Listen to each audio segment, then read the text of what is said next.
How do you conquer an entire continent? For centuries, explorers tackled Antarctica with ships, dog sleds, and sheer willpower.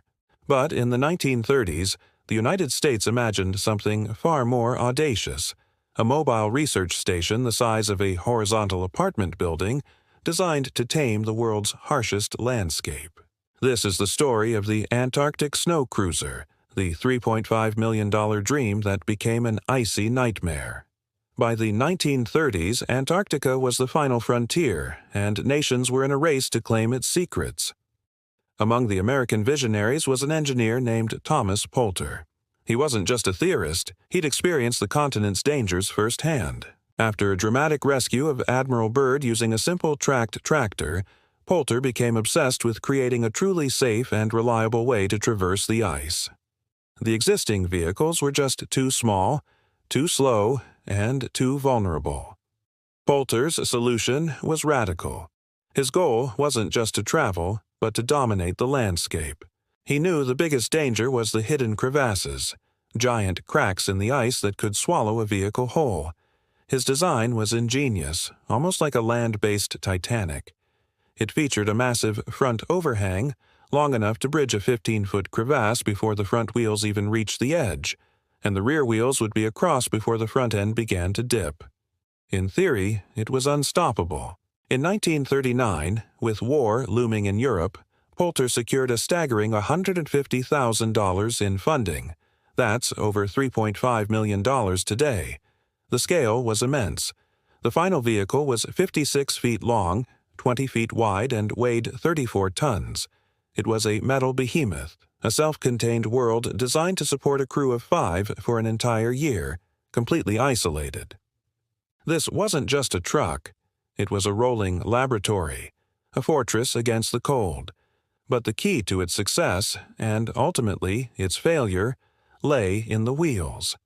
They were enormous, 10 feet tall and completely smooth.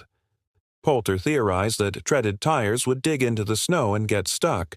His treadless, bald tires, he believed, would ski across the surface, floating over the powder like a boat on water. It was a revolutionary idea, powered by an equally advanced diesel-electric hybrid system with 4 independent motors, a marvel of 1930s engineering. Inside, it was a home and a workshop. It had a control room, a machine shop, a darkroom for developing photos, a kitchen, and sleeping bunks for the crew. It carried 2,500 gallons of fuel, giving it a theoretical range of 5,000 miles.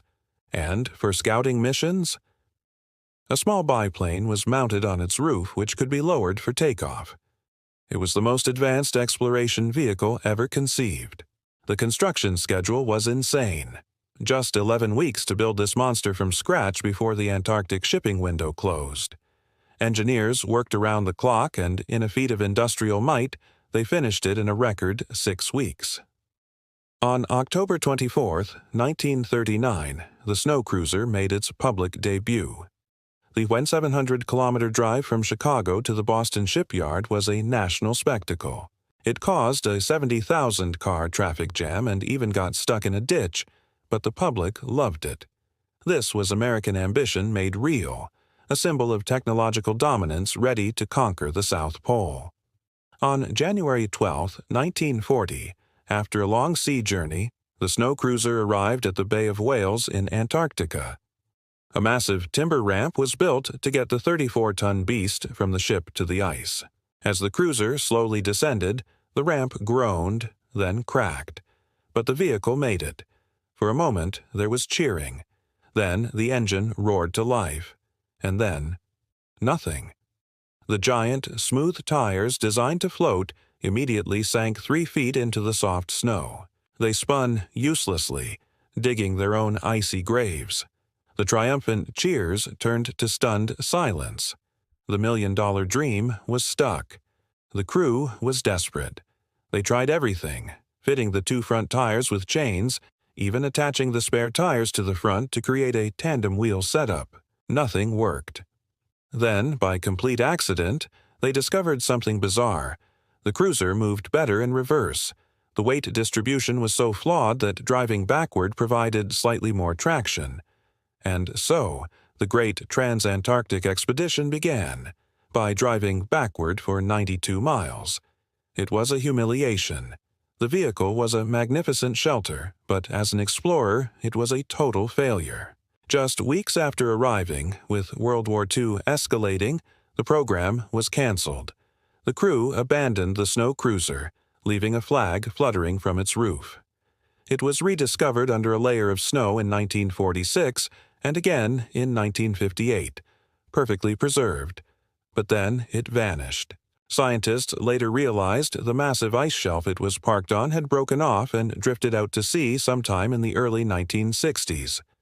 The Antarctic Snow Cruiser, a 34-ton monument to failed ambition, now rests somewhere at the bottom of the Southern Ocean, a lost relic of a bygone era.